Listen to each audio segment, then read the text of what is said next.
Assalamualaikum warahmatullahi wabarakatuh. Alhamdulillahirabbil alamin. Perkenalkan, nama saya Maulida Nur Aulia. Saya ingin memenuhi tugas UAS mata kuliah media pembelajaran. Yang di sini saya akan menjelaskan tentang sholat.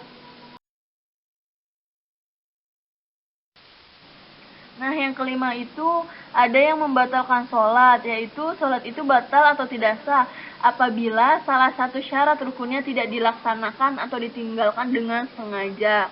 Nah, dan sholat itu batal dengan hal-hal yang seperti di bawah ini yang saya akan sebutkan. Yang pertama itu kayak kita berhadas atau sedang tidak suci atau sedang haid gitu. Nah, yang kedua itu terkena najis yang tidak termaafkan. Yang ketiga itu berkata-kata dengan sengaja walaupun dengan satu huruf yang memberikan pengertian.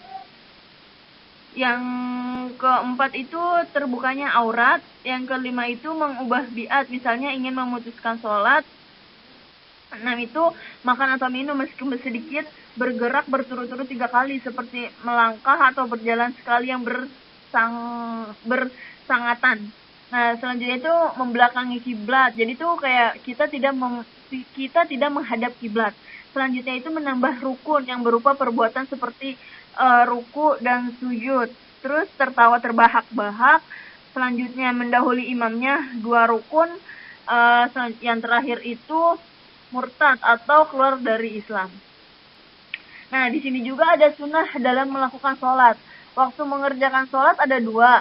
Nah, sunnahnya itu ada sunnah abaat dan sunnah haiat.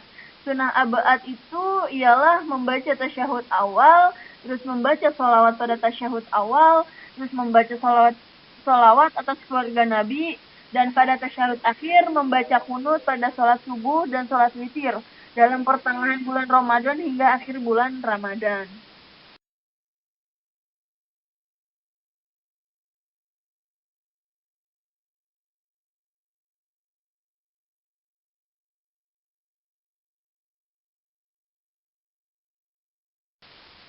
Sunnah hayat itu ialah mengangkat kedua belah tangan ketika takbiratul ihram, ketika akan ruku dan ketika berdiri dari ruku. Terus meletakkan telapak tangan yang kanan di atas pergelangan, yang kiri ketika berdekap atau sedekap. Membaca doa iftitah sehabis takbiratul ihram, membaca ta'awuz yaitu auzubillahi minasyaitonirrajim ketika hendak membaca Al-Fatihah. Terus membaca amin sesudah membaca Al-Fatihah, membaca Al-Quran pada 2 rakaat permulaan, rakaat pertama dan kedua sehabis membaca Al-Fatihah. Nah, terus mengeraskan bacaan Al-Fatihah dan surat pada rakaat pertama dan kedua pada sholat maghrib, isya dan subuh selain makmum. Nah, terus membaca takbir ketika gerakan naik turun, terus membaca tasbih ketika ruku dan sujud, terus membaca sami Allahu liman hamidah ketika bangkit dari ruku, dan membaca Rabbana lakal hamdu ketika i'tidal. Meletakkan telapak tangan di atas paha waktu duduk bertasyahud awal dan akhir dengan membentangkan yang kiri dan menggenggamkan yang kanan kecuali jari telunjuk. Nah, selanjutnya itu duduk istirahat dalam semua duduk sholat. Terus duduk tawaruk atau bersimpuh pada waktu duduk tasyahud akhir, terus membaca salam yang kedua, dan yang terakhir memalingkan muka ke kanan dan ke kiri masing-masing waktu membaca salam pertama dan yang kedua. Nah, selanjutnya itu ada makruh sholat. Yang pertama itu orang yang sedang sholat dimakruhkan menaruh telapak tangannya di dalam lengan bajunya ketika takbiratul ihram, ruku dan sujud. Terus menutup mulutnya rapat-rapat, terus terbuka kepalanya, bertolak pinggang. Nah, memalingkan muka ke kiri dan ke kanan, memejamkan mata, menengadah ke langit, terus menahan hadas, berludah, mengerjakan sholat di atas kuburan, dan yang terakhir melakukan hal-hal yang mengurangi kekhusyuan sholat.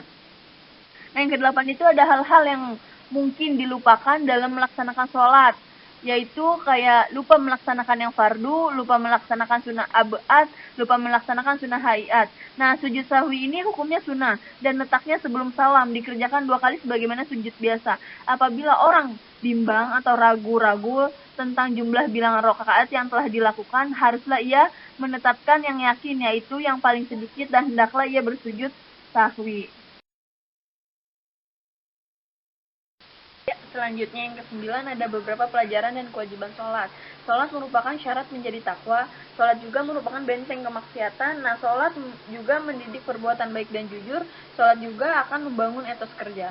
Yang ke-10 itu ada sholat sunnah. Yang pertama sholat rawatib, sholat sunnah wudu, sholat duha, tahiyatul masjid, tahajud, istiqoroh, sholat sunnah mutlak, sholat sunnah awabin, sholat sunnah tasbih, sholat sunnah taubah, sholat sunnah hajat, tarawih, witir, sholat id, itu di hari raya, sholat 2 gerhana, dan sholat istisqa. Mungkin ini saja yang dapat saya sampaikan, kurang lebihnya mohon maaf. Wassalamualaikum warahmatullahi wabarakatuh.